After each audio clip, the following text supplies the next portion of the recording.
In a quiet, forgotten corner of the city, a gang of racist men, emboldened by their numbers and ideology, surrounded a lone black woman in a wheelchair. To them, she was an easy target, vulnerable, powerless, and isolated. But they had no idea who they were dealing with. Beneath the surface of their assumptions lay a truth that would unravel their entire operation. She wasn't just a woman in a wheelchair. She was a former Special Forces operative, a strategist with years of experience dismantling threats far greater than this hate-fueled gang. By the time they realized their mistake, their network would be shattered, their leaders unmasked, and the silent fear gripping the community would be replaced with a newfound strength. This isn't just the story of one woman standing her ground. It's a story about the unyielding force of justice, the power of resilience, and how a single act of courage can dismantle hate at its core. Before we go any further,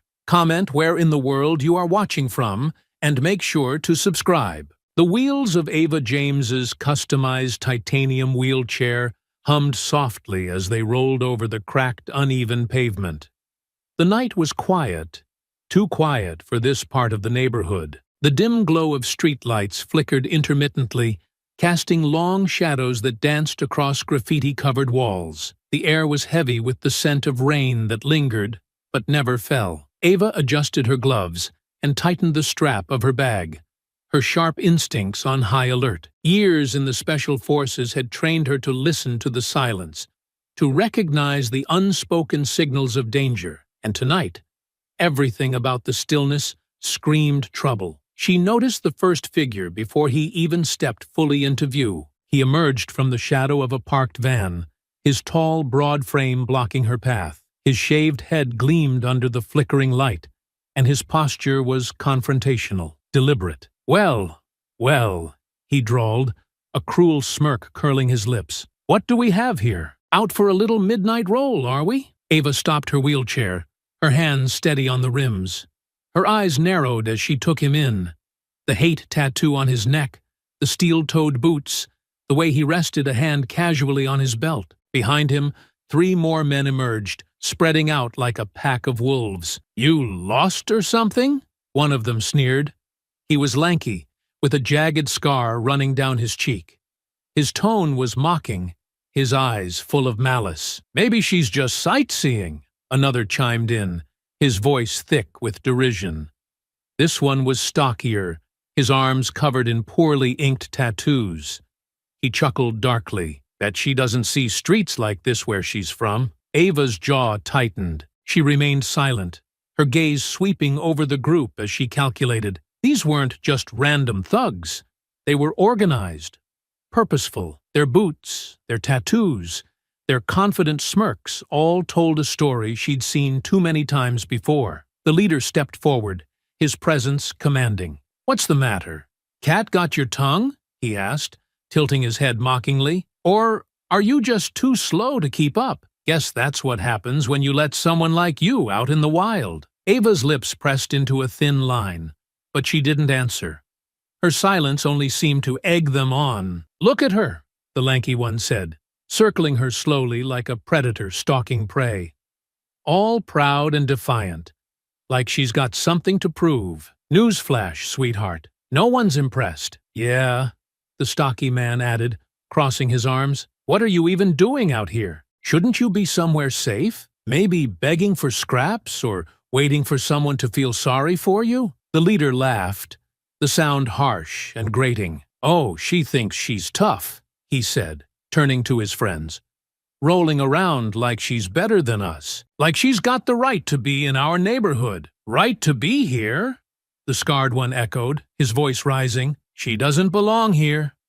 None of them do. They've got no place here, acting like they own everything." The words hit like a slap, their meaning as sharp as a knife. Ava's hands gripped the armrests of her chair, her expression calm but her mind racing. "Probably thinks that fancy chair makes her special," the stocky man sneered, stepping closer.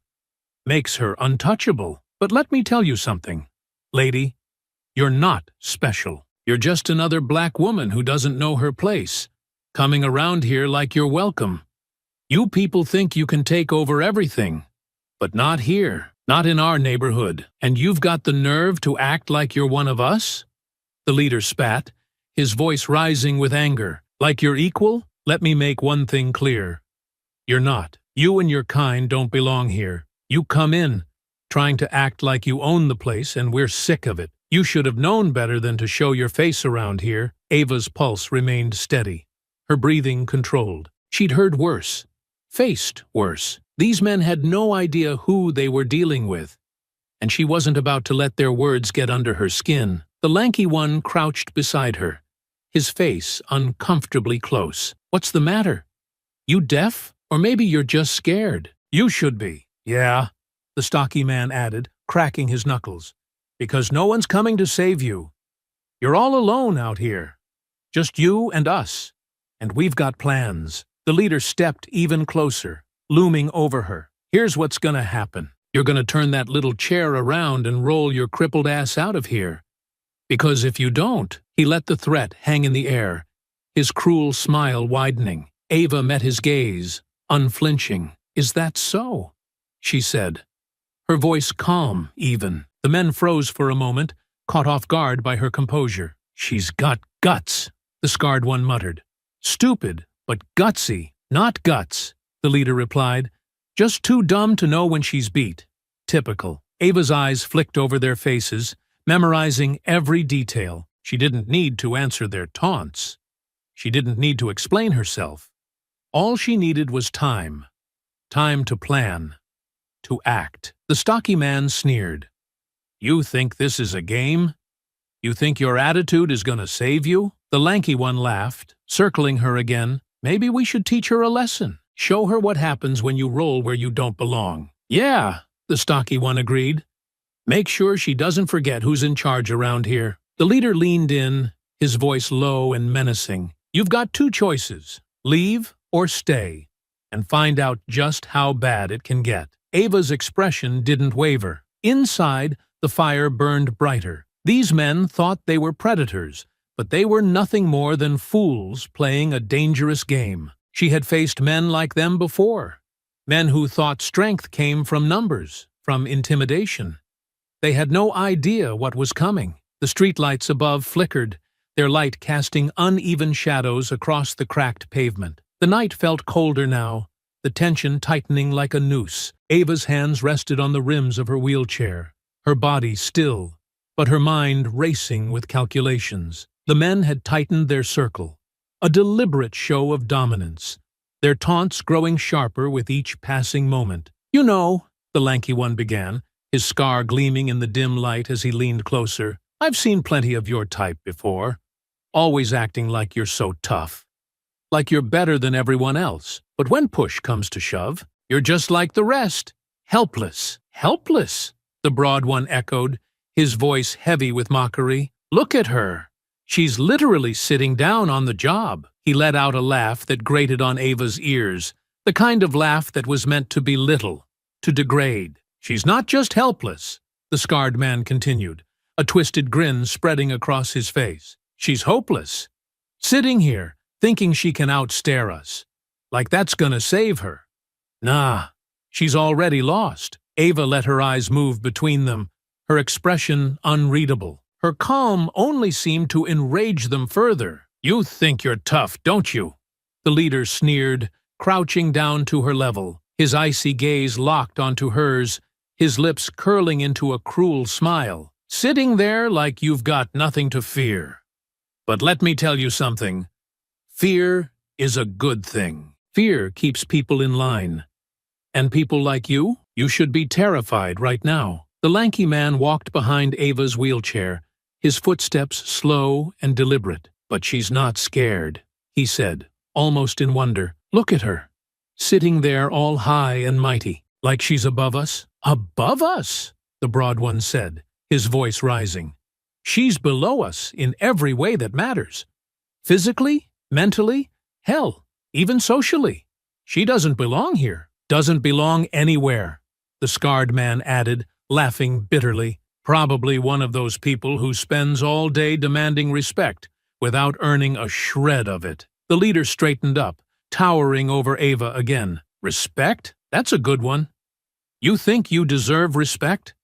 He shook his head, his expression darkening. Let me tell you how respect works. It's earned through power, through control, and right now, you've got neither. Ava tilted her head slightly, her voice calm when she finally spoke. Is that what this is about? Power? Control? Because from where I'm sitting, all I see are 4 insecure men trying way too hard to convince themselves they matter. Her words landed like a slap. The leader's smirk disappeared, replaced by a flicker of rage. The other 3 exchanged glances, their bravado cracking for the briefest moment. You've got a real smart mouth, the leader said, his tone low and dangerous. But that mouth's not gonna save you. Not here. The broad man stepped closer, his boots scraping against the pavement. You keep talking like that, and you're gonna regret it. We've got ways of dealing with people like you. Ways? The lanky one said, his grin widening. Oh yeah, we've got plenty of ways. But first, maybe we should take her down a peg. Show her what happens when you mess with the wrong people. The scarred man crouched beside her, his voice dropping to a whisper. What's it like? Sitting there, knowing you can't do a damn thing to stop us, knowing you've already lost? Ava's gaze shifted to him, her voice steady. What's it like, knowing you're so desperate for power that you need to gang up on one woman to feel strong? The scarred man's grin faltered, and he stood up abruptly, his jaw tightening. You think you're funny? Keep talking. See where it gets you. Enough! The leader snapped, raising a hand to silence the others. He leaned down again, his face inches from Ava's. You think you're clever, don't you? But clever doesn't mean a damn thing when you're outnumbered. You've got no backup, no way out. Just you and us. He straightened, nodding to the broad man. Grab the chair. The broad man reached down, his meaty hand brushing against the armrest. Ava's body tensed, but she didn't move. Not yet. See? The lanky one said, laughing. Not so tough now, are you? All that attitude? And for what? You're nothing. Less than nothing, the broad man added, gripping the armrest tighter. Just another... Enough! Ava's voice cut through the air like a whip, sharp and commanding. The men froze, their laughter dying as they turned to stare at her. Even the leader paused, his head tilting slightly in surprise. Ava's eyes moved between them, her gaze cold and unflinching. You've been talking a lot about what I can't do, about how helpless I am, but here's the thing. You don't know me. You don't know what I'm capable of. And that ignorance? It's going to cost you. The silence that followed was thick, oppressive. The leader recovered first, his lips curling into a sneer. Big words for someone in your position. Let's see if you can back them up. He nodded again, and the broad man tightened his grip on the armrest, a cruel grin spreading across his face. Let's find out how tough you really are. Ava's hands tightened on the rims of her wheels, her body coiled like a spring. The moment had come. She had waited, calculated, and now she was ready. The first man moved.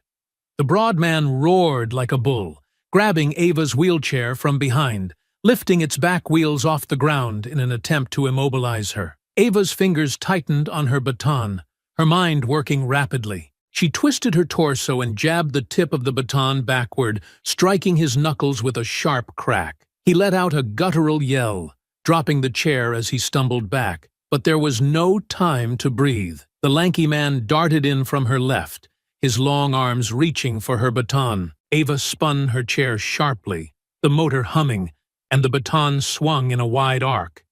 It connected with his wrist, the impact sending a jolt through her arm and his hand flying open. He let out a sharp cry, clutching his arm. But Ava wasn't done. She jabbed the baton into his ribs, forcing him to stumble back, wheezing. The scarred man wasn't far behind. He had grabbed the chain he'd dropped earlier and swung it in a vicious arc toward Ava's head. She ducked just in time, the chain whistling past her ear. Before he could recover, Ava drove her baton into his knee with a brutal strike. The man grunted in pain, but he stayed upright, his rage fueling his determination. He swung the chain again, this time aiming for her legs. The chain wrapped around one of her wheels, yanking it to the side. Ava's chair skidded slightly, but she acted quickly, twisting the motorized controls and spinning the chair sharply. The sudden movement dislodged the chain from the wheel, and Ava used the opening to strike upward, hitting the scarred man in the chin with the baton. His head snapped back, and he staggered, blood trickling from the corner of his mouth. "Lesson 2, Ava said coldly, her voice cutting through the chaos. "Don't bring brute force to a battle of skill." The leader, who had been hanging back, stepped forward now, his knife glinting in the dim light. His expression was dark, his earlier arrogance replaced with cold fury. "You think you've got this under control?" he snarled. "You're just a cripple in a fancy chair. You don't stand a chance." Ava's eyes flicked to him, her grip tightening on her baton. "I've already beaten you," she said simply. "You just don't know it yet." The leader lunged, the knife slashing toward her midsection. Ava spun her chair, narrowly avoiding the blade. He followed up with another strike, faster this time, but Ava parried it with her baton. The knife clanged against the steel, the sound echoing in the narrow alley. The leader pressed the attack, slashing and stabbing with precision. But Ava's movements were fluid, calculated. She blocked each strike, waiting for her opening. It came when he overextended, his knife arm swinging wide. Ava drove her baton into his wrist, forcing him to drop the blade. She followed up with a strike to his shoulder, the impact knocking him off balance.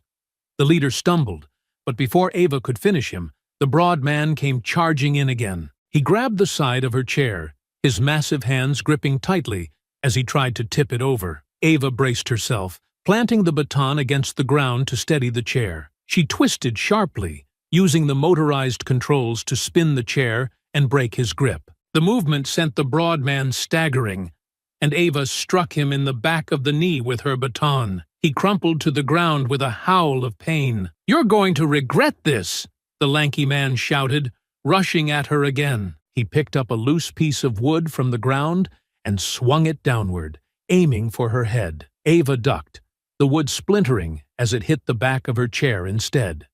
She countered with a quick strike to his shin, followed by another jab to his ribs. The lanky man fell to the ground, groaning. The scarred man, blood dripping from his lip, was back on his feet, wielding the chain once more. He swung it with both hands, aiming low this time, trying to trip her up.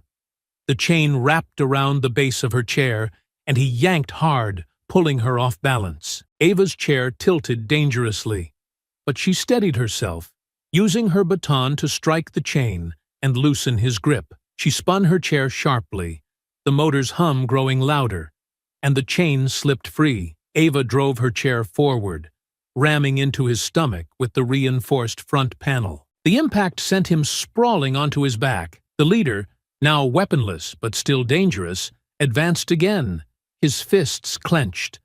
He grabbed for her baton, but Ava was ready. She let him get close, then spun her chair to the side, using the movement to pull him off balance. She struck his thigh with the baton, and he dropped to one knee, cursing. The leader's frustration boiled over. "You idiots! Surround her!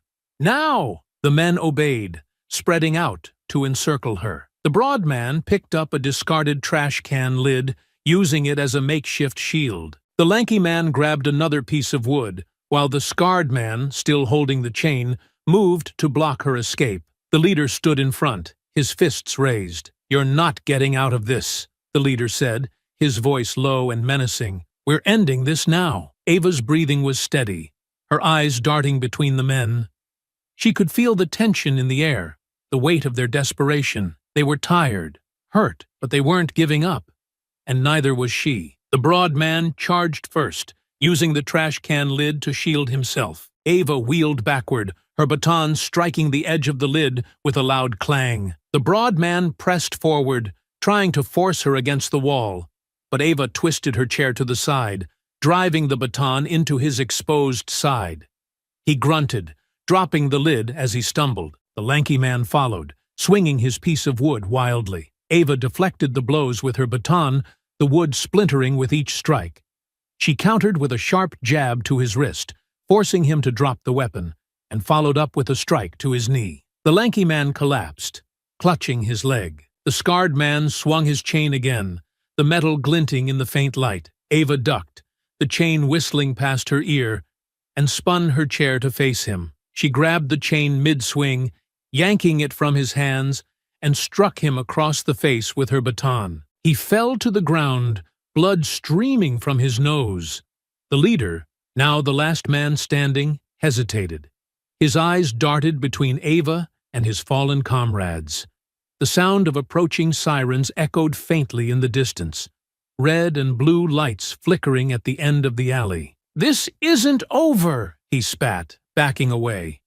"You got lucky tonight." Ava didn't lower her baton. "Next time, don't mistake my silence for weakness." The leader glared at her for a moment longer before turning and disappearing into the shadows, the others scrambling to follow. The alley fell silent, save for the sound of Ava's steady breathing and the faint hum of her wheelchair. The leader didn't get far before he turned back, his pride unwilling to let him retreat entirely. His eyes glinted with malice as he gestured for the others to regroup. Despite their battered forms and visible exhaustion, the gang obeyed, forming a semicircle around Ava. Their earlier bravado had transformed into a quiet desperation, a need to reclaim the dominance she had so effortlessly stripped from them. "You're tougher than you look," the leader admitted, his voice sharp and venomous. He wiped blood from his lip, his glare unwavering. "But no one gets the better of us. No one." The scarred man, chain still in hand, growled, "We're not letting her walk or roll out of here alive." Ava's fingers tightened on her baton as she took a calming breath, her sharp eyes darting between each of the attackers. She knew they weren't finished. Not yet. Her muscles ached from the constant movement. But she couldn't let up. These men were like cornered animals, and desperation made them unpredictable. The broad man moved first, his anger driving him forward despite the limp in his step. He had picked up the discarded trash can lid again, holding it like a shield as he charged. Ava let him come, waiting until the last possible moment before spinning her chair sharply to the side. The lid grazed her armrest as he barreled past, leaving his side exposed. Ava seized the opportunity, striking him across the ribs with the baton. He roared in pain, but before she could follow up, the lanky man closed in. "Not so fast!" the lanky man snarled, grabbing for her baton with both hands. Ava's grip was unyielding as she twisted the baton free and slammed it into his forearm. He yelped, his grip loosening, but instead of retreating, he lunged forward, wrapping his arms around her chair in a desperate attempt to hold her still. The added weight slowed her movement, and she felt the strain on the chair's motor as she tried to spin away. "Hold her!" the leader barked, rushing toward her with a knife he had retrieved from the ground. Ava's mind raced as the lanky man's grip tightened. She slammed the baton into his side repeatedly, each blow eliciting a grunt, but he held on, his desperation outweighing the pain. The scarred man approached from the opposite side, the chain swinging loosely in his hand. "You're done now," the scarred man said, his voice filled with malice. He swung the chain toward her arm, and Ava barely managed to block it with the baton. The impact reverberated through her arm, but she didn't let go. The broad man, recovering from her earlier strike, approached from behind, his massive hands reaching for the back of her chair. "Got you now, you—" Before he could finish, Ava shifted her weight forward and hit the joystick to reverse suddenly. The back of her chair collided with his stomach, knocking the wind out of him. He staggered back, gasping for air. But the other two men still had her cornered. The leader advanced, the knife in his hand gleaming under the flickering streetlight. "Let's see how smart that mouth of yours is without your fancy little stick," he growled, slashing downward. Ava's baton met the blade with a sharp clang, but the force of the blow pushed her arm back. She gritted her teeth, using her other hand to spin the chair, breaking his line of attack. She jabbed the baton into his knee, causing him to stumble, but the scarred man was already swinging his chain again. It wrapped around her baton this time, and he pulled hard, trying to disarm her. Ava's grip didn't falter. She used the chain's tension to yank him closer, slamming the reinforced front of her chair into his shin. He howled, dropping the chain as he collapsed to the ground. But the leader was relentless. He lunged again, his knife slashing in rapid arcs, forcing Ava to block each strike with her baton. The clang of metal echoed in the alley as Ava continued to parry the leader's attacks, but her arm was growing tired. The gang's persistence was testing her limits, and she knew she couldn't keep this pace forever. She needed an opening, a way to shift the tide once and for all. From the corner of her eye, she saw the young man who had called the police earlier. He stood frozen at the mouth of the alley, his phone still in hand. Ava met his wide-eyed gaze briefly, and he nodded, raising the phone to his ear once more. "Where are they? They need to hurry," the young man shouted into the phone. The faint wail of sirens grew louder in the distance, but they weren't close enough yet. The leader noticed the distraction, his fury intensifying. "You think the cops are gonna save you?" He spat, his knife slashing toward her arm. "They'll just clean up the mess when we're done." Ava blocked the strike, the baton vibrating in her hand from the impact. "Lesson 3, she said through gritted teeth. "Desperation makes you sloppy." She twisted her chair sharply, the movement throwing off his balance. As he stumbled, she delivered a powerful blow to his wrist, sending the knife flying. The leader howled in frustration, clutching his hand, but the broad man was already moving in from the side. The broad man grabbed a nearby metal pipe and swung it with all his strength, aiming for her wheels. The impact jarred her chair, forcing it to tilt dangerously. Ava fought to regain control, her fingers tightening on the joystick. She wheeled backward, narrowly avoiding another swing, and countered with a strike to his shoulder. The pipe clattered to the ground as the broad man fell to his knees. The lanky man, who had been circling behind her, lunged suddenly, grabbing the back of her chair and holding it in place. Ava twisted sharply, using the motorized power of her chair to pull free, but his grip was strong. The scarred man joined in, grabbing her arm in an attempt to pin her down. "You're not getting away this time," the lanky man shouted, his voice trembling with effort. Ava's breath came in sharp bursts as she fought against their combined strength. She drove her chair forward, slamming into the lanky man's knee and forcing him to let go. The scarred man tried to pull her baton away, but she twisted it free and struck him across the face with a brutal swing. He fell to the ground, blood pouring from his nose. The sound of approaching sirens grew deafening,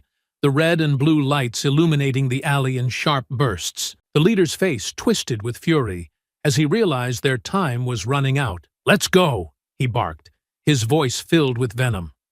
"We'll finish this another time." The men hesitated, their gazes flicking between Ava and the flashing lights. The leader cursed under his breath before retreating into the shadows, the others scrambling to follow. Ava didn't move, her baton still raised, her breathing steady despite the adrenaline coursing through her veins. The young man approached cautiously, his phone still in hand. "Are you okay?" he asked, his voice trembling. Ava nodded, a faint smile tugging at her lips. "I'm fine," she said, her tone even. "Thanks for the assist." The police cars screeched to a halt at the entrance of the alley, officers pouring out with weapons drawn. Ava exhaled slowly, the tension finally leaving her body. The fight was over for now, but she knew it wouldn't be the last time. The flashing red and blue lights bathed the alley, their rhythmic pulses reflecting off the scattered debris. Ava remained steady in her wheelchair, the cold steel of her baton resting across her lap. Her sharp eyes tracked every movement, officers gathering evidence, marking the bloodstains on the pavement, and documenting the array of crude weapons left behind by the fleeing gang. Despite the tension dissolving, Ava's mind remained on high alert. The young man who had called for help stood awkwardly nearby, his phone dangling in his hand. He stole glances at her every few moments, clearly grappling with what he had witnessed. "You're really not hurt?" he finally asked, his voice breaking the silence between them. Ava turned her gaze to him and softened her expression. "I'm fine. A few bruises?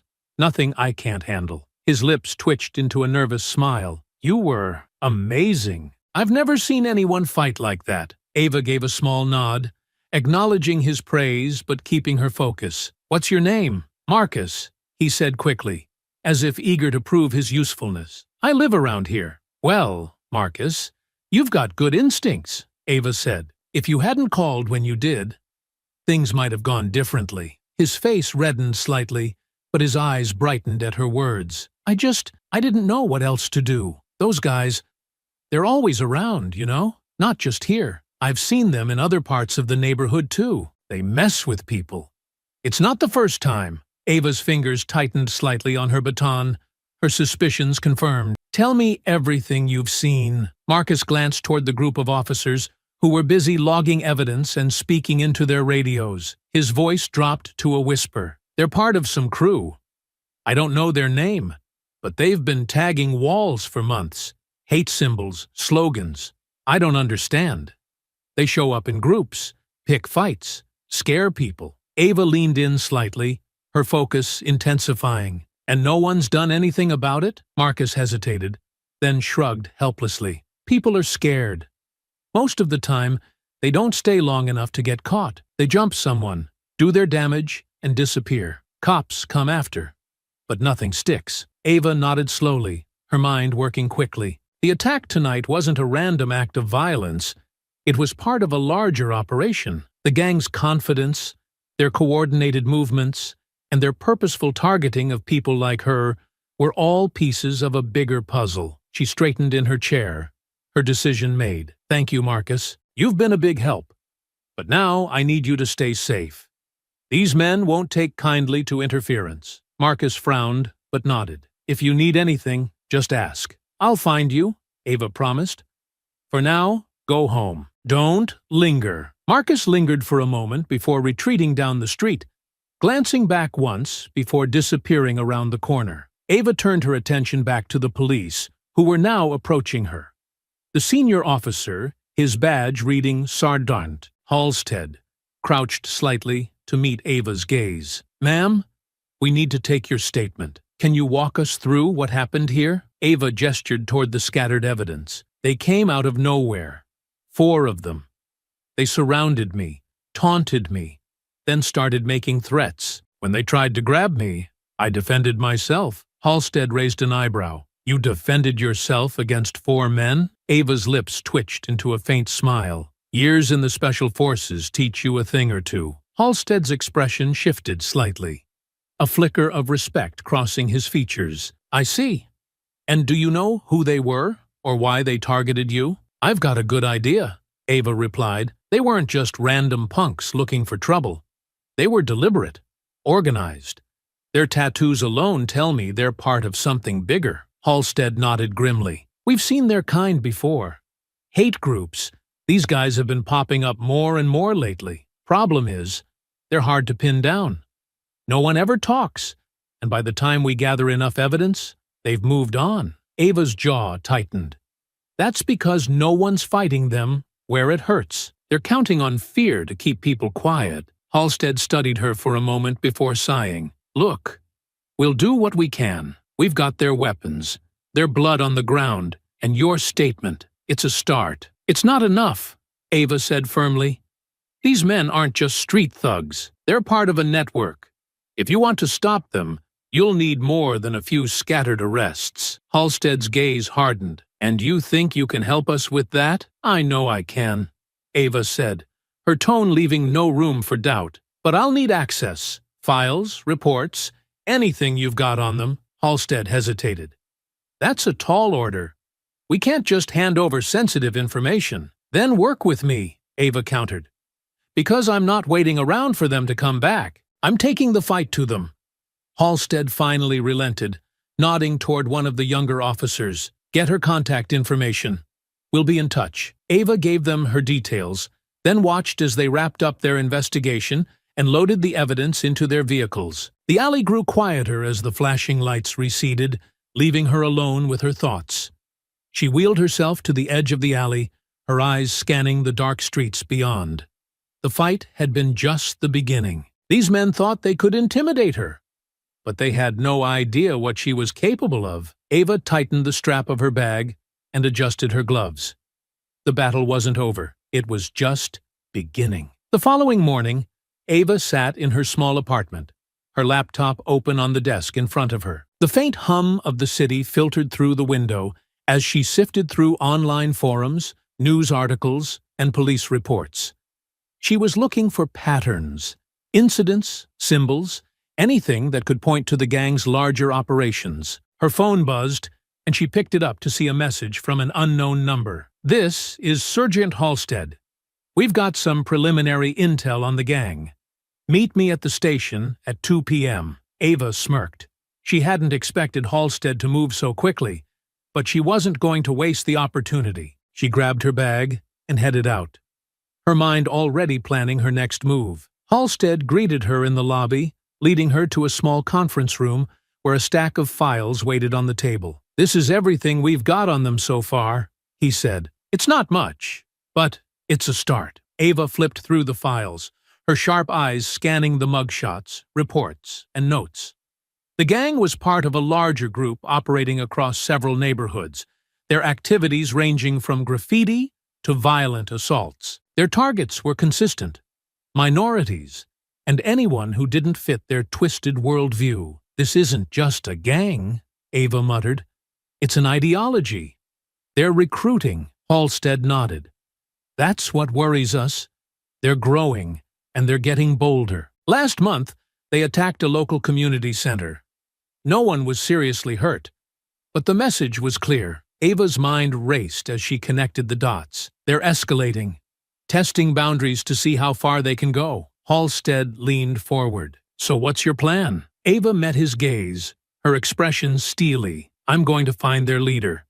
Cut the head off the snake." Over the next week, Ava immersed herself in the hunt. With Halstead's help, she tracked down informants, combed through surveillance footage, and followed every lead. She spoke to victims, piecing together a clearer picture of the gang's operations and their hierarchy. The leader, a man known only as Rex, was elusive but ruthless. He orchestrated the attacks, spread propaganda, and recruited new members. Ava knew taking him down wouldn't be easy, but she was determined. As she prepared for her next move, Ava reflected on the fight in the alley. It wasn't just about self-defense anymore. It was about justice. These men had terrorized her neighborhood for too long, and she wasn't going to let them win. She tightened her gloves and adjusted her chair. The fight wasn't over. It was only just beginning. Tracking the gang proved to be far more challenging than Ava and the police initially anticipated. For every lead they uncovered, there seemed to be 2 more dead ends. The gang was careful, their movements deliberate. They operated in the shadows, using fake identities, burner phones, and coded language to cover their tracks. Ava sat in her apartment one evening, staring at the scattered evidence on her desk. Maps, photos, and notes were pinned to a corkboard, interconnected with red string. The black iron bar and the train yard were confirmed hotspots, but they didn't provide the answers she needed.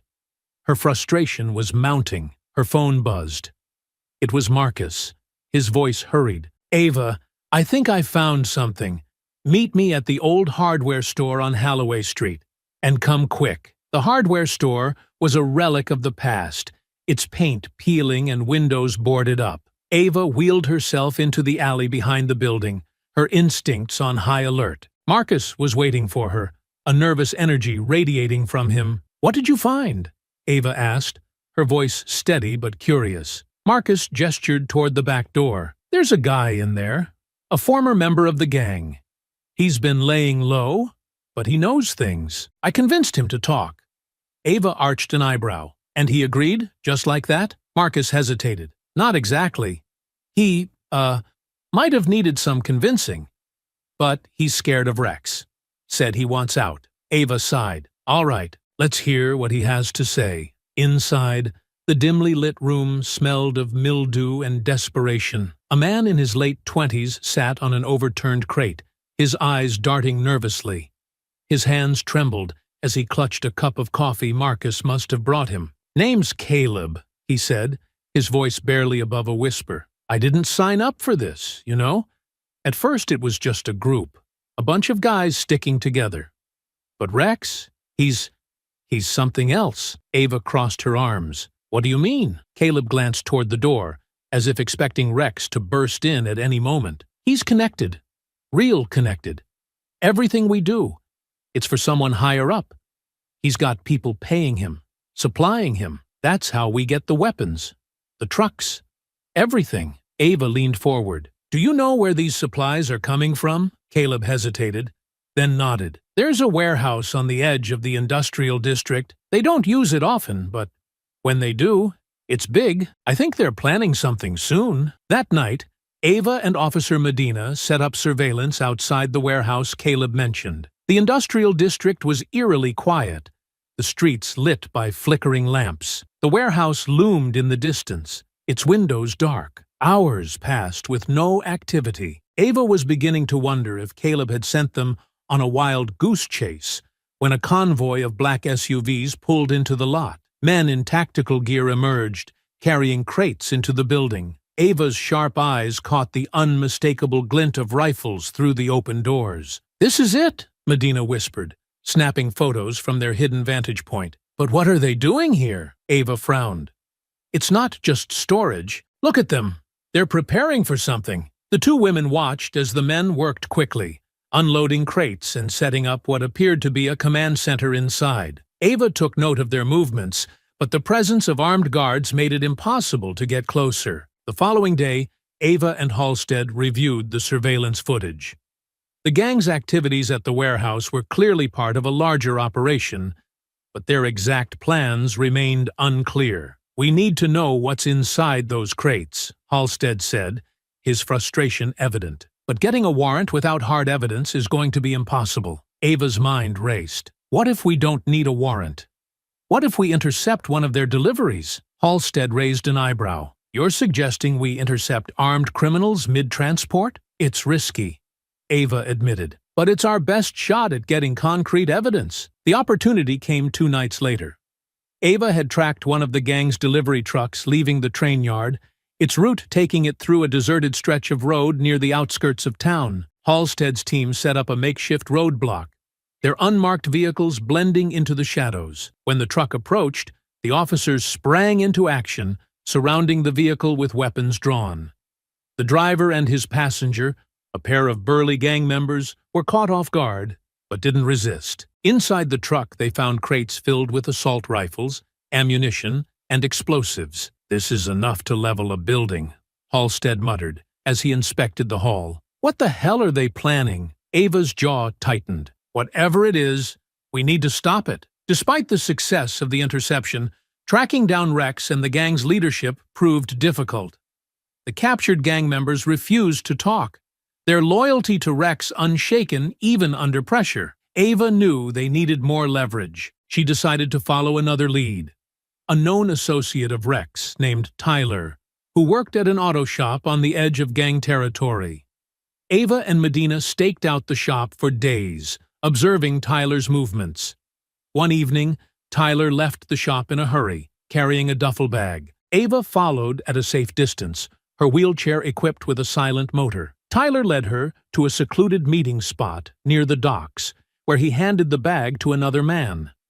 Ava snapped photos of the exchange, noting the tattoos on the second man's neck. Back at the precinct, Ava and Halstead pieced together the latest information. The man at the docks was identified as Victor Orlov, a known arms dealer with ties to international criminal networks. "This isn't just a local gang," Ava said, her voice grim. "Rex is part of something much bigger." Halstead nodded. "And if Orlov's involved, this goes way beyond hate crimes. We're looking at organized crime, possibly terrorism."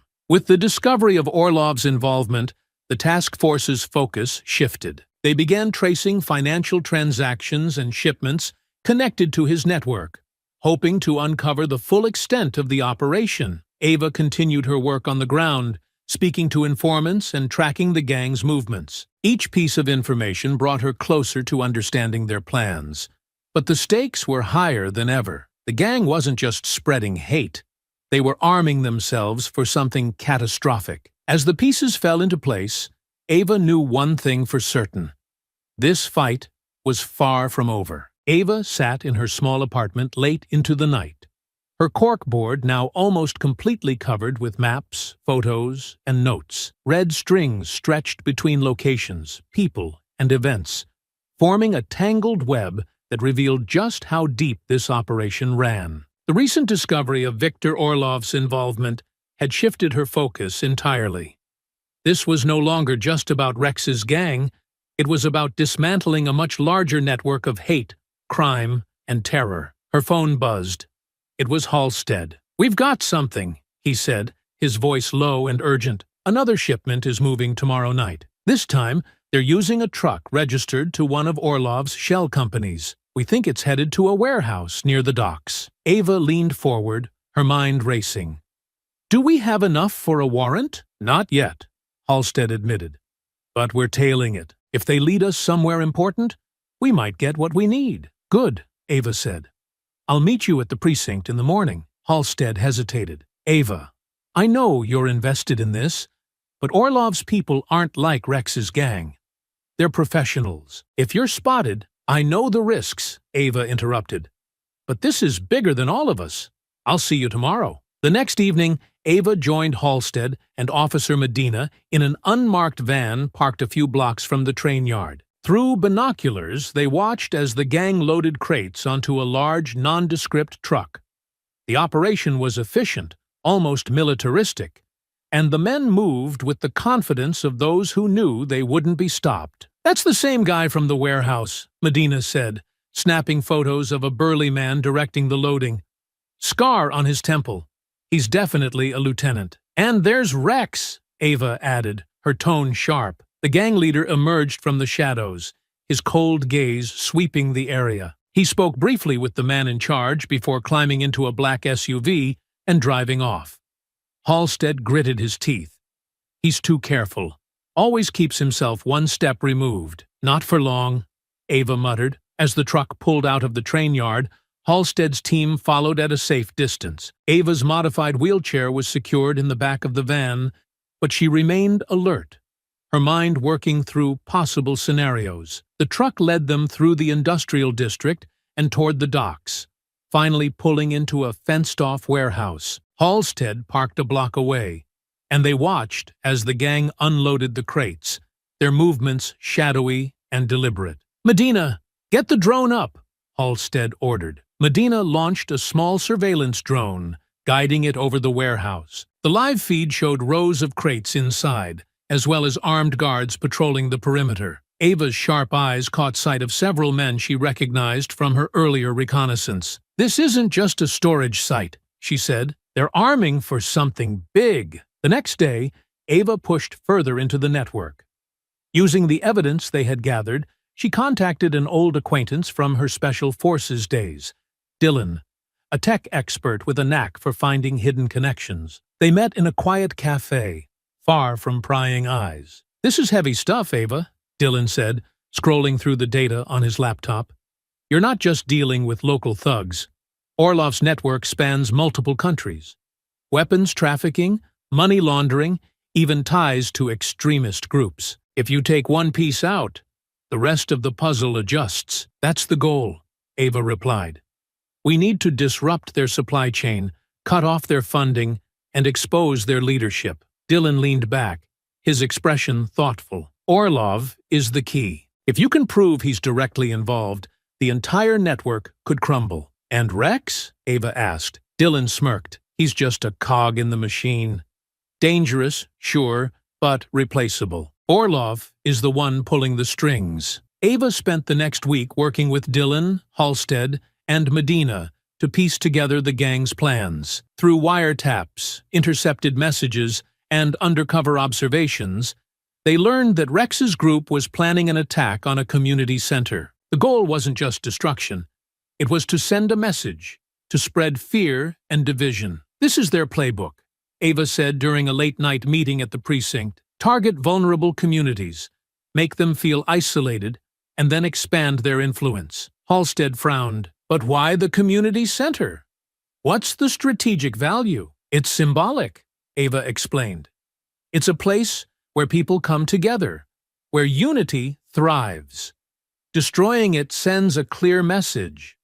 No one is safe." The team's next step was to gather concrete evidence of the planned attack. Ava suggested planting a tracker on one of the gang's vehicles, but the idea was risky. If they were caught, It would blow their cover and possibly provoke the gang into action. "I'll do it," Ava volunteered, her tone leaving no room for argument. "I know their patterns, their routines. I can get close without being seen." Halstead hesitated but ultimately nodded. "Be careful. We can't afford to lose you." That night, Ava waited in the shadows near the black iron bar. She had studied the gang's movements for weeks and knew they parked their vehicles in a lot behind the building. When the opportunity came, she rolled silently into the lot, her wheelchair's modified motor barely making a sound. The SUV was there, its black paint gleaming under the streetlights. Ava moved quickly, attaching the tracker to the undercarriage and slipping away before anyone noticed. The tracker proved invaluable. Over the next few days, it revealed the gang's movements, leading the team to additional locations, including a safe house where several members were hiding. Through surveillance and intercepted communications, they uncovered the final pieces of the plan. The attack on the community center was scheduled for the following week. The gang planned to use explosives hidden in a delivery truck, ensuring maximum damage. "We need to move now," Ava said, her voice urgent. "If we wait, people will die." Halstead nodded. "Agreed, but we need to be smart about this. One mistake, and they'll scatter." The task force began coordinating with other agencies, pooling resources for a simultaneous operation. The plan was ambitious: raid the warehouse, intercept the delivery truck, and arrest Rex and his inner circle, all within a matter of hours. Ava was at the center of the preparations, her military experience proving invaluable. She helped map out the logistics, identify potential risks, and ensure every officer knew their role. As the day of the operation approached, Ava felt a mix of anticipation and apprehension. This was it, the culmination of weeks of work. Failure wasn't an option. The moment the raid began, chaos erupted inside the warehouse. Flashbangs burst near the entrances, their blinding light and deafening noise sending gang members scattering in every direction. Officers flooded in, shouting commands, as they secured crates filled with weapons and explosives. Ava, positioned near the rear of the building, moved with purpose, her eyes scanning the frenzied scene for Rex. In the chaos, Rex was calm.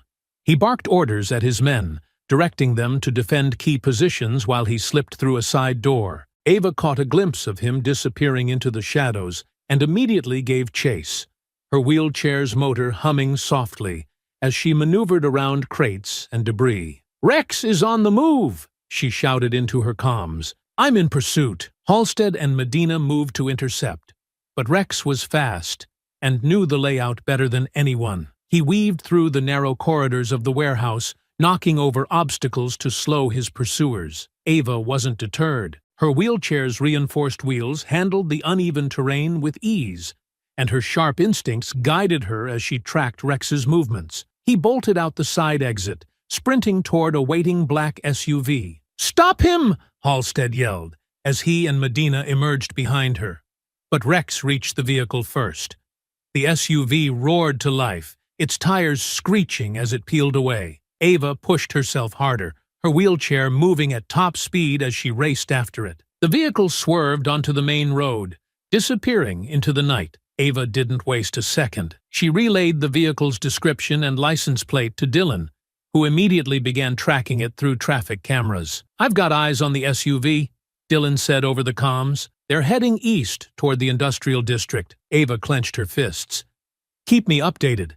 We're not letting him get away." Halstead called in additional units, their sirens wailing as they joined the pursuit. Ava and her team followed in an unmarked vehicle, their headlights cutting through the darkness as they sped toward the industrial district. The industrial district was a labyrinth of warehouses, shipping yards, and narrow alleyways. Rex's driver weaved through the maze with precision, using the tight corners and cluttered streets to evade the pursuing officers. Ava's vehicle stayed close, but the SUV was faster and more maneuverable. Dylan's voice crackled over the comms. "They're heading toward the old steel mill. It's a dead end, if we can box them in." Halstead nodded, his knuckles white as he gripped the steering wheel.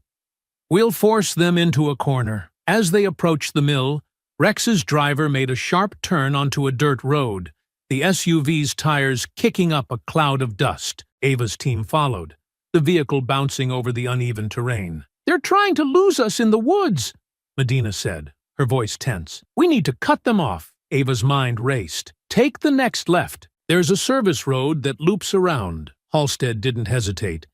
Veering onto the narrow path, the team's vehicle barreled through the trees, the headlights illuminating the dense undergrowth. The service road led them to a clearing near the steel mill's perimeter. Ava spotted the SUV ahead, its taillights glowing like red beacons in the dark. "They've stopped," Dylan reported.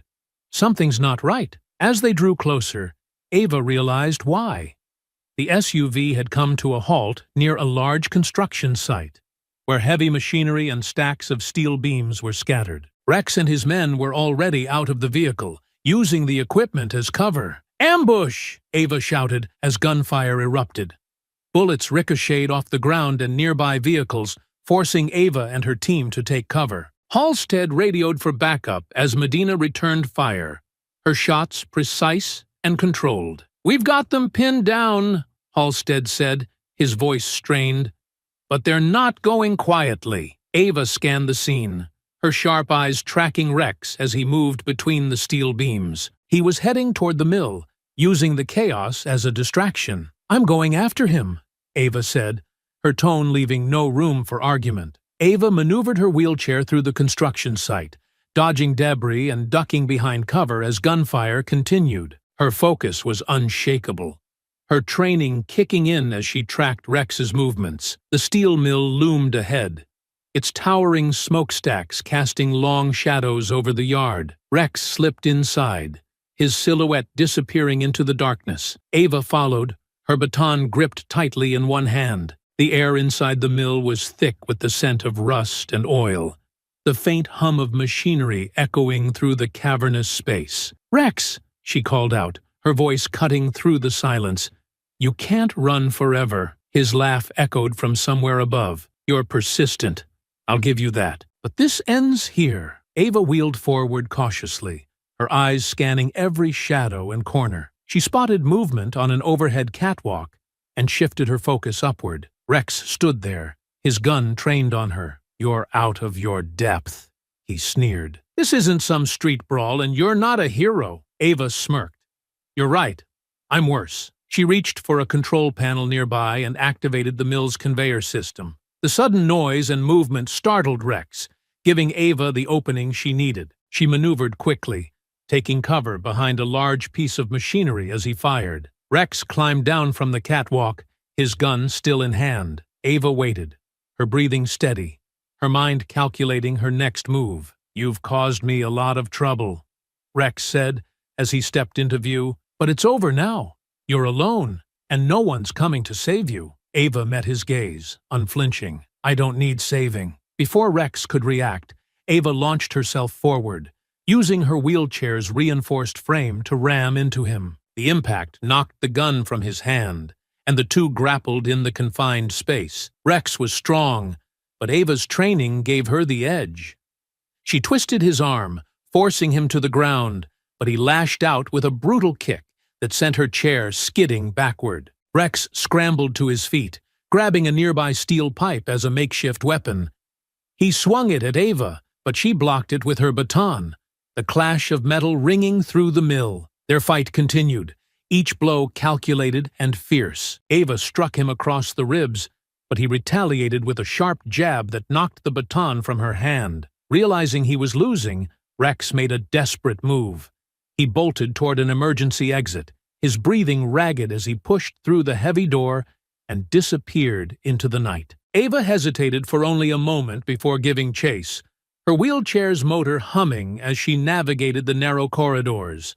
Outside, the mill's yard was a sprawling maze of equipment and storage containers. Ava moved quickly, her sharp eyes scanning for any sign of Rex. "He's heading for the docks," Dylan's voice came through her earpiece. "If he gets to a boat, we'll lose him." Ava gritted her teeth, pushing herself harder. The docks were just ahead, the sound of lapping water growing louder as she closed the distance. Rex was already there, climbing into a small motorboat. He started the engine, the boat lurching forward as he steered toward open water. Ava didn't hesitate. She spotted a nearby patrol boat and signaled to the officers on board. "We need to move! Now!" The officers helped her onto the boat, and they sped after Rex, the powerful engine cutting through the waves. Ava gripped the edge of the vessel, her eyes locked on Rex's boat as it weaved through the dark water. "He's heading for the marina," Dylan said. "It's a dead end, but he might have backup waiting." Ava's jaw tightened. "Then we cut him off before he gets there." The chase continued, the boats racing through the water as the city lights glimmered in the distance. Ava knew this was her last chance to bring Rex in, and she wasn't going to let him slip away again. The patrol boat sliced through the water, its engine roaring as Ava and the officers closed the distance between them and Rex's motorboat. The salty spray stung her face, but she didn't flinch. Her eyes remained locked on Rex, who was maneuvering toward the shadowy outlines of the marina. As the marina came into view, Ava's instincts sharpened. The rows of abandoned docks, lined with rotting wood and decrepit vessels, offered Rex plenty of hiding spots. The faint glow of city lights illuminated the marina just enough to see Rex's boat skidding to a stop near an old pier. He jumped onto the dock, his figure disappearing into the maze of boats and crates. "Cut the engine!" Ava barked at the officer piloting the patrol boat. "We'll follow on foot." The officers secured the boat, and Ava maneuvered onto the dock, her reinforced wheelchair humming quietly as she rolled forward. Halstead and Medina flanked her, their weapons drawn and eyes scanning for movement. "He's here somewhere," Halstead muttered, his voice barely above a whisper. Ava nodded. "He won't go far.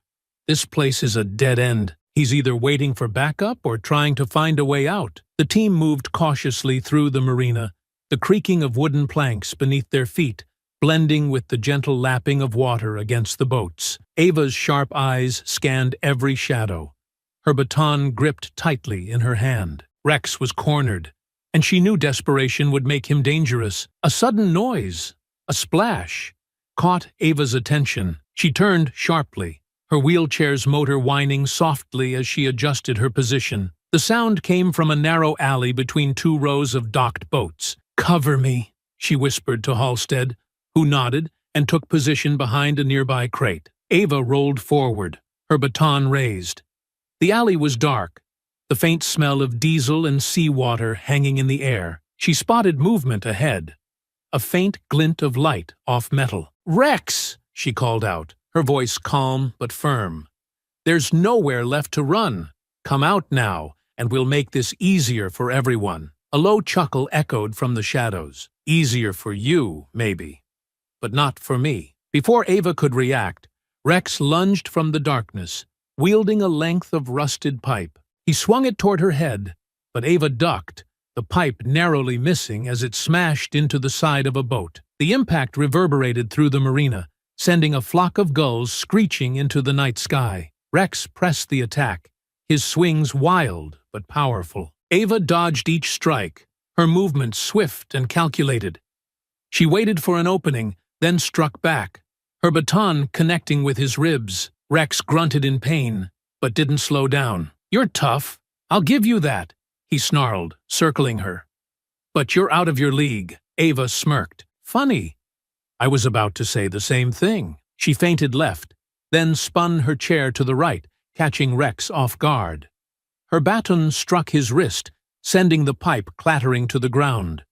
Rex stumbled back, clutching his arm, but he quickly recovered, his eyes blazing with fury. "You think you've won?" he spat. "You have no idea what's coming." Before Ava could respond, a sharp whistle pierced the air. From the shadows, two more figures emerged. Rex's backup. Both men were armed, one with a crowbar and the other with a knife. They flanked Ava, their predatory grins gleaming in the dim light. "Looks like the odds just shifted," Rex sneered, stepping back to let his men advance. Ava tightened her grip on the baton, her mind racing. Halstead and Medina were nearby, but the confined space made it impossible for them to take a clear shot without hitting her. "3 against 1?" Ava said, her tone mocking. "You must be getting desperate." The man with the crowbar lunged first, swinging downward with brute force. Ava blocked the strike with her baton, the impact sending a jolt through her arm. She twisted her chair sharply, slamming into his shin and knocking him off balance. He fell with a yelp, his weapon clattering to the ground. The second man moved in, his knife glinting as he slashed toward her. Ava ducked, the blade grazing her shoulder but failing to penetrate her reinforced jacket. She countered with a swift strike to his wrist, forcing him to drop the knife. Halstead and Medina chose that moment to act. Halstead fired a warning shot into the air, the sound echoing through the marina. "Drop your weapons and step away!" The two men hesitated, their confidence wavering. Rex, however, remained defiant. He grabbed the crowbar from the ground and swung it wildly, forcing Halstead and Medina to take cover. Amid the chaos, Rex spotted an opportunity. He bolted toward one of the smaller boats moored nearby, its engine already running. Ava saw him leap onto the vessel and cursed under her breath. "He's getting away!" she shouted, wheeling forward. Halstead fired at the boat's engine, but the shot missed, ricocheting off the metal hull. The boat lurched forward, its motor roaring as Rex steered it toward open water. Ava turned to Dylan, her voice urgent. "Track him! We need his location." "I'm on it," Dylan replied, his fingers flying across his keyboard. "He can't outrun the satellite feeds." Back at the precinct, the mood was grim. Despite their efforts, Rex had slipped through their fingers again. Ava sat at her desk, her baton resting across her lap as she replayed the events in her mind. "This isn't working," she muttered, frustration evident in her tone. "He's always one step ahead." Halstead leaned against the desk, his expression tired but determined. "We're closing the net. Every time he runs, he leaves a trail. Sooner or later, he'll make a mistake." Medina joined them, holding a tablet. "Dylan's tracking his movements. The boat he took is heading toward the docks on the east side of the city. We think he's regrouping with Orlov's men." Ava nodded, her mind already formulating a plan. "We need to hit him where it hurts. Take out his resources, cut off his escape routes, force him into a corner where he has no choice but to surrender." Halstead hesitated. "That's a tall order. He's got connections, safe houses, then we find them." Ava interrupted. "We dismantle his network piece by piece until there's nowhere left for him to hide." The team spent the next week meticulously tracking Rex's movements and gathering intelligence. Dylan uncovered a series of encrypted communications between Rex and Orlov, detailing shipments of weapons and supplies. The messages also hinted at a larger plan, something involving a high-profile target. "We need to act fast," Ava said during a late-night briefing. "If we don't stop them now, more lives will be at risk."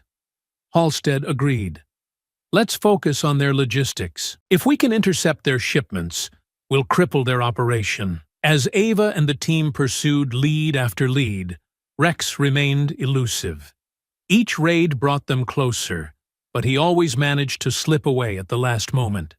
His taunts echoed in Ava's mind, fueling her determination. She knew the fight wasn't just about capturing Rex. It was about dismantling the ideology he represented. Every step forward was a victory, no matter how small. But the clock was ticking, and Ava knew the final showdown was drawing near. The air was heavy with frustration as the team regrouped at the precinct after Rex's escape at the marina. Ava rolled into the operations room, her face set in a grim mask. The tension was palpable. Halstead paced the room while Medina and Dylan pored over surveillance feeds and intercepted communications. "He's slipping through our fingers again and again," Halstead muttered.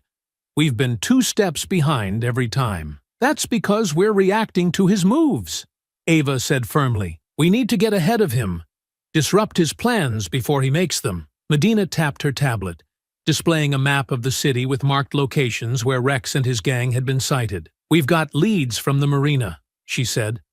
"The boat he used is registered to a shell company tied to Orlov. We think it's docked at a private slip on the east side of the city." Dylan chimed in. "I've been monitoring encrypted chatter. Rex is meeting with Orlov's people tonight. They're planning something big, but I haven't cracked the details yet." Ava nodded, her mind already forming a plan. If Rex is meeting Orlov's people, That's our chance to catch him and dismantle this network. But we'll need to play this smart. The team decided on a bold strategy. A sting operation to catch Rex in the act. Dylan hacked into the city's traffic and marina cameras, tracking Rex's movements in real time. Meanwhile, Ava coordinated with Halstead and Medina to deploy undercover officers at the docks. By nightfall, the team was in position. Ava, wearing a concealed earpiece, waited in a discreet surveillance van parked near the docks. Her wheelchair was equipped with enhanced mobility features, ready for action. "Target sighted," Dylan's voice came through the comms. "Rex just arrived. He's heading to Dock 14, Halstead responded. "All units, stay sharp. No one moves until Ava gives the signal." Through the surveillance feed, Ava saw Rex step out of a black SUV, flanked by two heavily armed men. His face was calm, but his eyes darted around, scanning for potential threats. He approached a small group of men unloading crates from a cargo ship. "That's Orlov's crew," Medina whispered.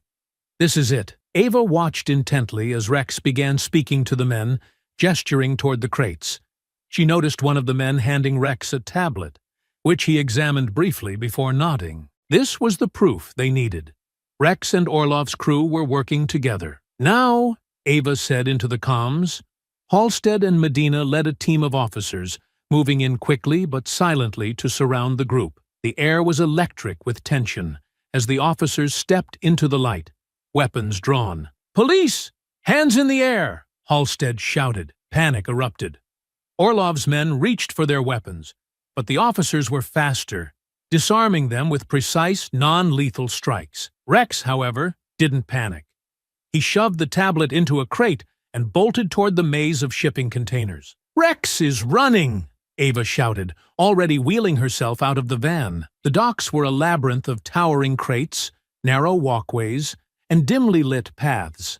Ava maneuvered her wheelchair with practiced precision, following Rex's trail. She could hear the sound of his footsteps echoing off the metal surfaces. "You can't run forever, Rex," she called out. He didn't respond, disappearing around a corner. Ava pushed herself harder, her chair's motor humming as she navigated the uneven terrain. Ahead, she caught a glimpse of him climbing onto a stack of crates. "I've got him in sight," she reported through her earpiece. "He's trying to get to higher ground." Halstead and Medina split up to cut off Rex's escape routes, but he was relentless, leaping from crate to crate with the agility of a predator. Ava knew she couldn't match him physically, but she didn't need to. Her mind worked faster. She spotted a crane operator's control panel nearby and wheeled toward it. "Dylan, I need access to the crane controls." "On it," Dylan replied. "Give me 30 seconds." As Rex climbed higher, Ava activated the crane, moving a container to block his path. He stumbled, barely catching himself on the edge of a crate. "Give it up, Rex!" Ava shouted. "You're out of options." Rex glared down at her, his face twisted with rage. "You think this ends here? You have no idea what's coming." With the crane cutting off his escape, Rex climbed down, landing in a narrow alley between two stacks of containers. Ava moved to block the exit, her baton at the ready. "It's over, Rex," she said, her voice steady. "Surrender now, and maybe you'll live long enough to see a courtroom." Rex sneered. "You think you've won? I'm just a piece of the puzzle. Take me out, and someone worse will take my place." Ava didn't flinch. "Then I'll take them down too, one by one." Rex lunged toward her, but Ava was ready. She swung her baton, catching him across the arm. He grunted in pain but kept coming, throwing a wild punch that glanced off her shoulder. Ava countered with a swift strike to his knee, forcing him to the ground. Before he could recover, Halstead and Medina arrived, pinning him down and cuffing his hands behind his back. "It's over," Halstead said, his voice firm. The tension in the precinct's operations room was thick as Ava, Halstead, and Medina sifted through the trove of evidence recovered from Rex's tablet and the intercepted crates. The air was heavy with the weight of what they had uncovered. The walls were lined with boards covered in photographs, maps, and documents, connected by a web of strings that painted a grim picture of Rex's network and its far-reaching influence. Dylan sat at his laptop, his fingers flying across the keyboard, as he decrypted the last remaining files on Rex's tablet. "Got it," he exclaimed, his voice cutting through the silence. He turned the screen toward the group. Blueprints, detailed plans, and even schedules. This isn't just a gang. It's an organized syndicate. They were planning coordinated attacks on multiple targets. Ava leaned forward, her sharp eyes scanning the documents. Each line confirmed her worst fears. The network's targets were chosen not just for their symbolic value, but for maximum psychological impact. Community centers, schools, synagogues, and cultural hubs, all places where unity and diversity thrived, were marked for destruction. "These aren't random acts of violence," Ava said, her voice cold. "This is terrorism." Medina pointed to one document. "Look at this financial trail. Wire transfers from offshore accounts, all routed through shell companies tied to Orlov. This proves he's bankrolling the entire operation." Halstead folded his arms, his jaw tight. "This isn't just about Rex anymore. Orlov is the mastermind. We need to take this evidence to federal authorities." Ava shook her head. "Not yet. If we move too soon, Orlov will slip away like smoke. We need to dismantle the network from the ground up. Take out every piece until he has nowhere to hide." The air was electric with tension as Orlov's name was spoken in the precinct. He wasn't just another criminal in a long line of targets. He was the mastermind. His capture meant dismantling the entire network of terror and violence that had spread across the region. Every piece of evidence pointed back to him. The funding, the logistics, the propaganda. Rex had been a loyal pawn, but Orlov was the architect. Ava sat at the center of the operations room, the glow of multiple screens illuminating her sharp features. On the monitors, Dylan had pulled up satellite imagery and traffic feeds, zeroing in on Orlov's last known location, a private compound on the edge of the city, fortified and isolated. "This is it," Dylan said, his voice steady. "Orlov knows Rex has been taken. He's not going to wait around. Intel suggests he's preparing to leave the country tonight. A private helicopter is set to take off in less than 2 hours." Halstead leaned over the table, his jaw tight. "What kind of defenses are we looking at?" "Armed guards," Dylan replied. "Sophisticated security systems, motion sensors, cameras, probably even automated defenses. Orlov didn't make it this far by being careless." Medina folded her arms. "This isn't just a raid. It's a siege." Ava nodded, her mind already racing. "If Orlov gets airborne, we lose him. We need to neutralize his escape before he gets the chance." Halstead straightened. "What's the plan?" The team moved swiftly, deploying in unmarked vehicles under the cover of night. Ava rode in the surveillance van with Dylan, her wheelchair braced for action. Halstead and Medina led the tactical units, coordinating with local SWAT for additional support. The compound loomed ahead, a fortress of steel and concrete surrounded by tall fences and floodlights. Guards patrolled the perimeter,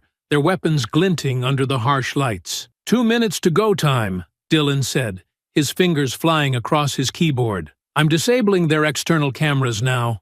You'll have a narrow window to breach the perimeter." Ava adjusted her gloves, her expression steely. "We'll make it count." The assault began with precision. Halstead's team cut through the fence, their movements silent and deliberate. A pair of guards near the main gate were subdued with tranquilizers, their bodies dragged into the shadows. Inside the compound, chaos erupted. Flashbangs detonated, their blinding light and deafening noise disorienting the guards. Ava and Medina moved with purpose, weaving through the confusion as Halstead directed the assault. "Orlov's in the main building," Dylan said through the comms. "He's heading for the helipad. You need to move now." Ava maneuvered her wheelchair through the courtyard, her baton ready. She spotted 2 guards emerging from the shadows and didn't hesitate. The first swung his rifle toward her, but she deflected the barrel with her baton, striking him across the face. The second lunged, but she spun her chair, slamming into his knee and knocking him to the ground. "Clear," she said into her comms, her breathing steady. Inside the main building, the atmosphere was tense. The corridors were lined with expensive art and guarded by Orlov's most loyal men. Medina and Halstead led the charge, their weapons precise as they neutralized the opposition. Ava moved swiftly through the halls, her sharp eyes scanning for any sign of Orlov. She knew he was close. His desperation would make him reckless. "Helipad is on the roof," Dylan said. "He's almost there." "Not for long," Ava replied, determination hardening her voice. The stairwell to the roof was narrow and steep, but Ava didn't hesitate. She activated the climbing mechanism on her wheelchair, the motor humming as she ascended. Halstead and Medina flanked her, their weapons ready. When they burst onto the roof, the helicopter's rotors were already spinning, the deafening roar making it hard to hear. Orlov stood near the open door, flanked by 2 armed guards. His expression was cold, calculating. "You're too late!" Orlov shouted over the noise. "This ends here!" Ava wheeled forward, her baton raised. "You're right. It does.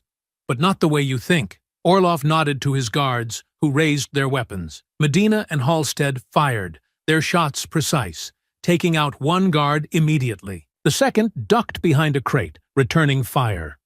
Ava used the distraction to maneuver closer, her eyes locked on Orlov. The mastermind climbed into the helicopter, shouting at the pilot to take off. The aircraft began to lift, but Ava wasn't about to let him escape. She reached for a grappling hook in her bag, expertly aiming and firing it toward the helicopter's skid. The hook latched on, the rope tightening as Ava's wheelchair was pulled toward the edge of the roof. She braced herself, her muscles straining as she held firm.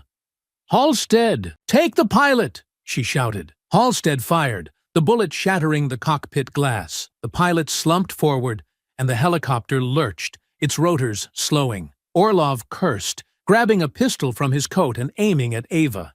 She didn't flinch. With a burst of strength, she yanked on the rope, causing the helicopter to tilt.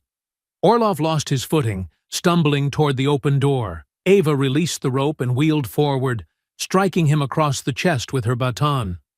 Orlov fell to the roof, his gun skidding out of reach. Ava was on him in an instant, pinning him with her baton pressed against his throat. "It's over," she said, her voice cold and unyielding. "No more running. No more hiding." Orlov sneered, but there was fear in his eyes. "Do you think this changes anything? There will always be others." "Then I'll take them down too," Ava replied, her gaze unwavering. With Orlov in custody, the team returned to the precinct.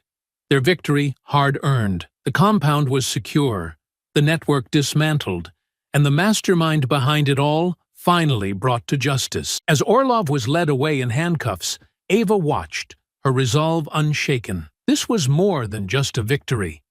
It was a message to those who thrived on hate and fear. Their time was over.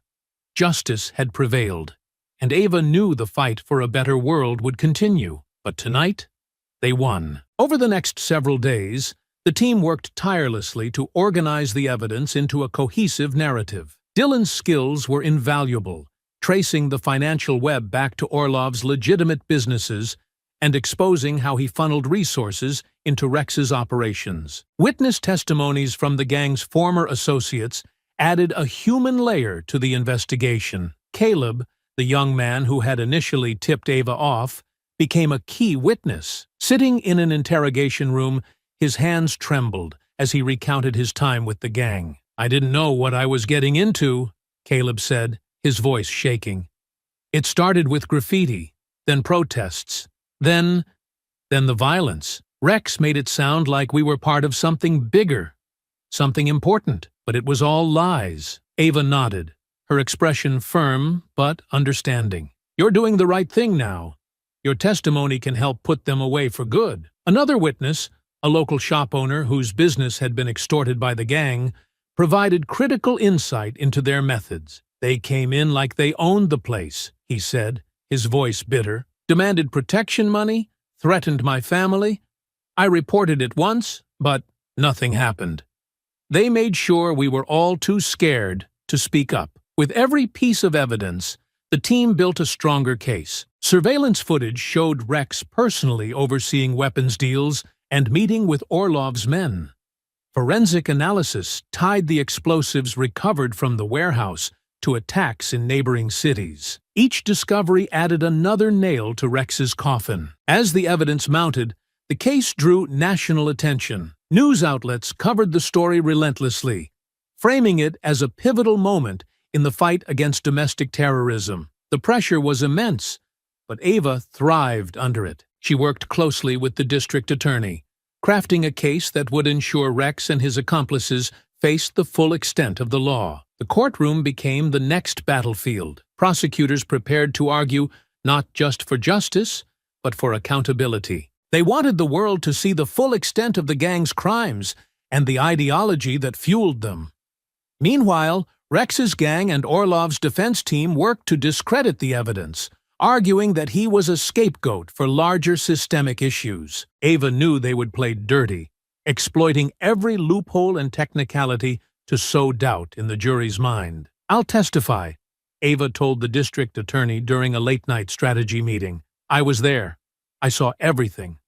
Let them try to discredit me." The DA nodded. "Your testimony will be crucial, but be prepared. They'll come after you hard." Ava's expression didn't waver. Let them. The trial of Victor Orlov and Rex was not just a legal proceeding.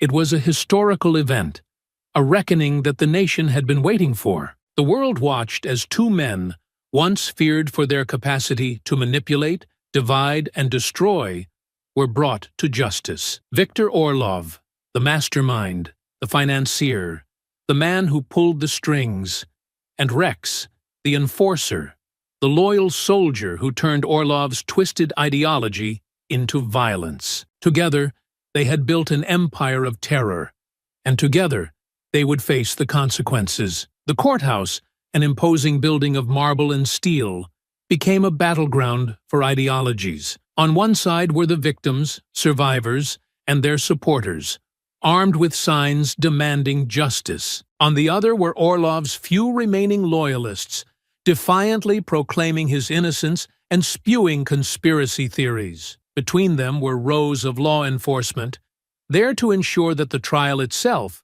was not overshadowed by the chaos outside. Inside the courthouse, the tension was suffocating. The air buzzed with anticipation as journalists, activists, and spectators filled every available seat. Ava sat silently in the gallery, her wheelchair positioned near the front, where she could see every movement and hear every word. Her presence was a reminder that this was not just a legal fight, it was personal. The lead prosecutor, Samantha Willis, was a formidable figure. She had a reputation for dismantling even the most complex defenses, and today her focus was sharper than ever. As she stood to deliver her opening statement, the room fell silent. "These defendants," she began, her voice steady and deliberate, "are not just criminals. They are architects of terror. Victor Orlov, the mastermind who financed and orchestrated a campaign of hate, division, and destruction. And Rex, his enforcer, who turned Orlov's ideology into violence. Together, they created a network designed to dismantle communities, incite fear, and destroy lives. Today, we will show you the extent of their crimes and why they must be held accountable." She paused, letting her words sink in before continuing. "This trial is not just about justice for the victims. It is about ensuring that no one else suffers the way they did. It is about sending a message. Hate and terror have no place in our society." On the other side of the courtroom, the defense attorney, Ethan Greer, adjusted his tie and stood to address the jury. His tone was calm, his words carefully chosen. "My clients are not the monsters they are being painted as," he said. "Victor Orlov is a businessman, not a terrorist. Rex is a man who has been mischaracterized and scapegoated for broader societal issues. This trial is about power, about silencing dissent and controlling the narrative. We will show you that the evidence is circumstantial and the accusations are exaggerated." Greer's words were meant to sow doubt, but Ava could see through the facade. Orlov sat beside him, his expression calm and calculating, while Rex bristled with barely concealed anger. The prosecution's case was a masterclass in precision. Samantha Willis and her team presented a mountain of evidence, meticulously connecting the dots between Orlov's financial empire and the violent acts carried out by Rex and his followers. Exhibits and evidence. Large screens displayed intercepted communications, financial records, and video footage. Orlov's emails revealed his direct involvement in selecting targets, community centers, places of worship, and cultural landmarks. Each location was chosen for its symbolic value, designed to maximize fear and division. The footage showed Rex leading his crew in acts of vandalism, arson, and assault. His voice boomed in the recordings, spewing hate-filled rhetoric and rallying his followers to defend their warped ideology. Every dollar, every order, every attack traces back to these men, Willis said, her voice steady. This was not random violence. It was calculated, financed, and executed with precision. The prosecution called survivors to the stand, each one a testament to resilience in the face of terror. A woman in her early 20s, her arm in a sling from an attack on her community center, spoke tearfully about the fear that now gripped her neighborhood. "They came to destroy what we built," she said, "to make us feel like we didn't belong. But we're still here. We rebuilt stronger, and now we're here to ensure they face justice." The jury listened intently, their expressions grim as each story painted a vivid picture of the defendants' actions and their consequences. Caleb, the former gang member turned whistleblower, was a pivotal witness. He shifted uncomfortably in his chair, avoiding Rex's seething glare. "I was one of them," Caleb admitted. "I believed the lies they fed me. Orlov made us feel like we were part of something bigger, like we had a purpose. But all he gave us was fear and destruction. I'm here to make it right." His testimony connected the dots, showing how Orlov's ideology trickled down to his followers. He didn't just give orders. He manipulated us, turned us into weapons. Rex slammed his fist on the table, his voice booming. "You spineless traitor! You don't know what loyalty is!" The judge banged her gavel. "Mr. Rex, control yourself, or I will have you removed." When Ava took the stand, the courtroom fell silent. Her voice was calm, her words unflinching as she recounted her encounters with both men. "Rex thought he could intimidate me," she began. "He surrounded me, taunted me, and attacked me because he thought I was weak. But he underestimated the strength of those he sought to oppress." She turned her gaze to Orlov. "And Orlov? He's the reason Rex existed. He funded the weapons, orchestrated the attacks, and spread the ideology that fueled this network.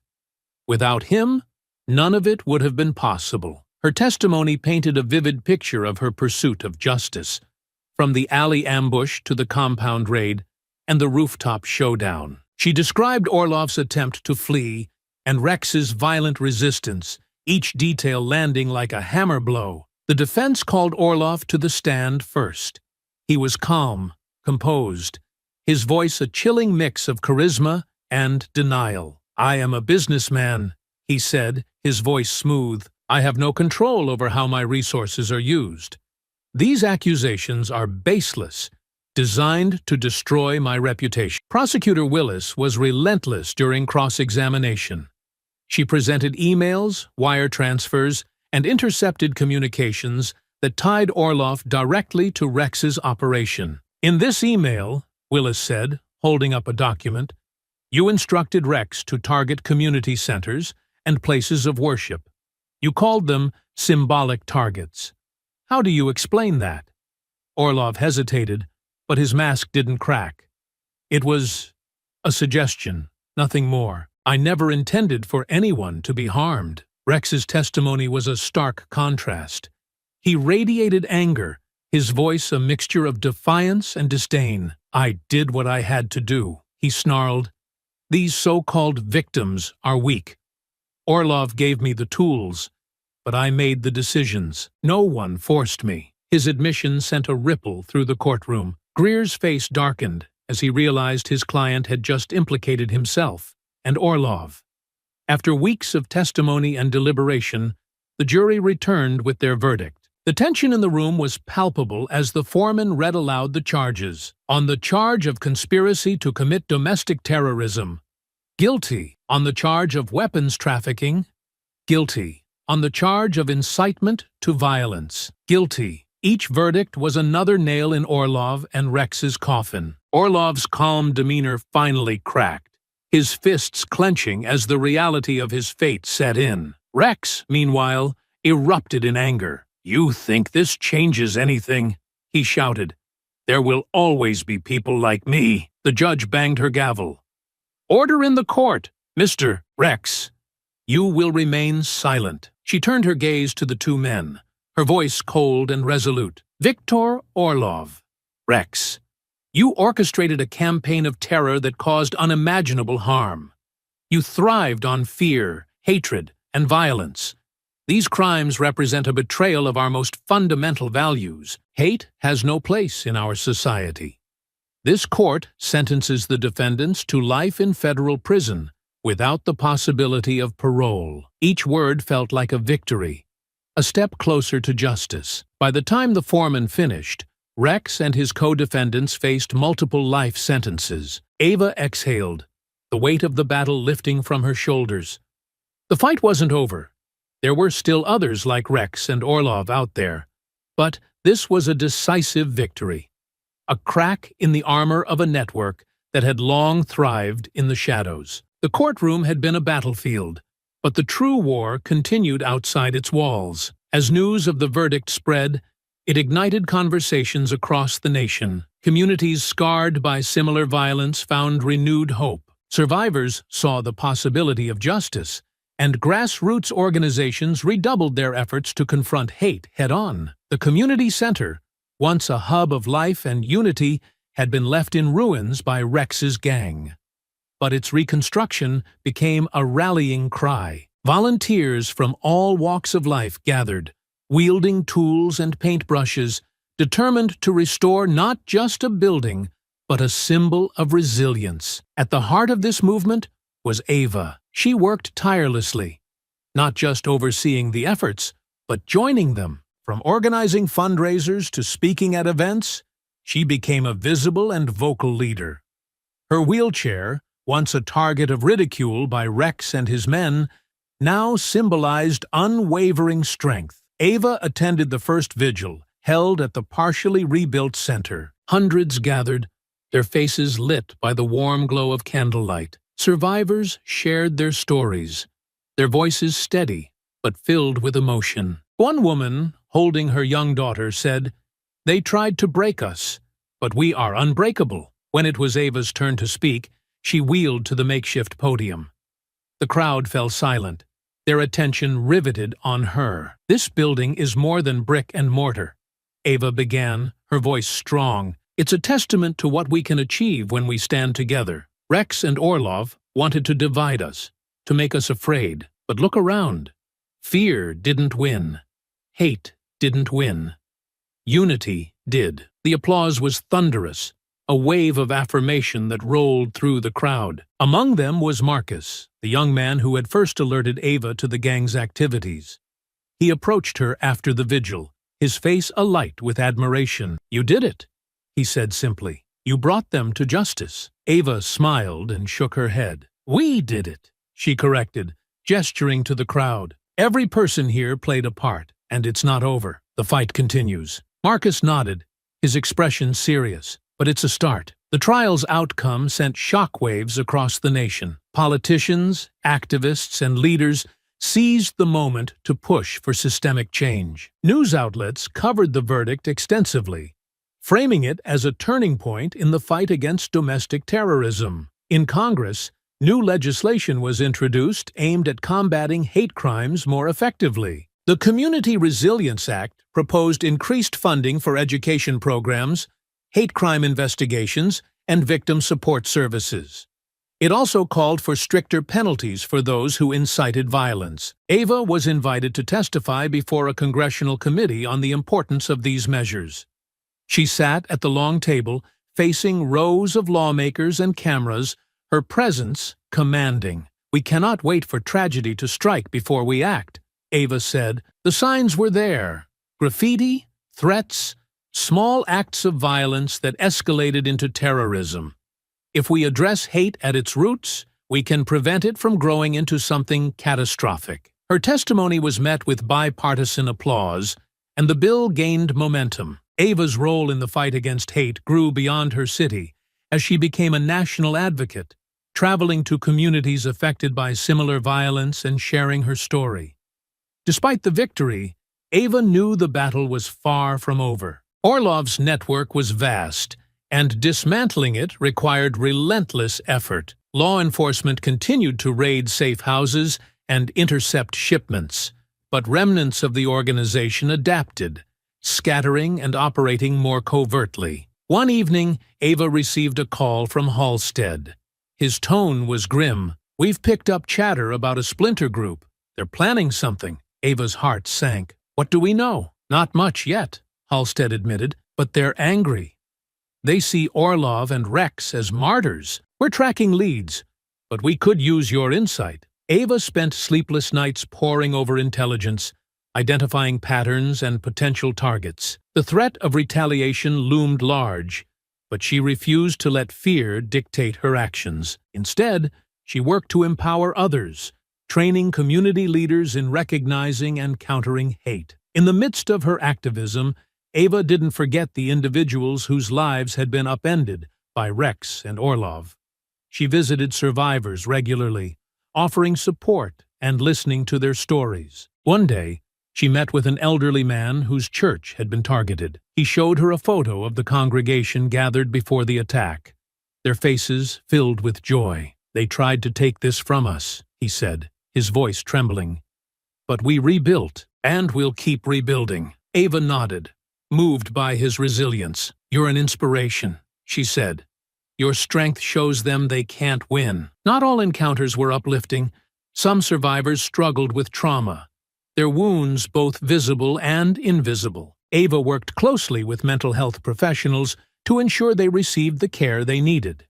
She often reminded them, "Healing takes time, but you're not alone." As months turned into years, the impact of Ava's work became evident. Hate groups were no longer operating with impunity. Communities were better equipped to stand against them. Schools implemented programs teaching tolerance and empathy, and local governments invested in fostering inclusivity. The community center, fully rebuilt and thriving, became a beacon of hope. Its walls were adorned with murals celebrating unity, painted by local artists and children. Ava often visited, her presence a reminder of what they had overcome. One day, she attended a ceremony where a plaque was unveiled in her honor. It read, "In recognition of Ava James, whose courage and determination reminded us that justice is not passive, it is pursued." Standing beside Marcus, now a leader in his own right, Ava felt a deep sense of fulfillment. "This isn't about me," she said quietly. "It's about all of us." Ava's work didn't end with Orlov and Rex's downfall.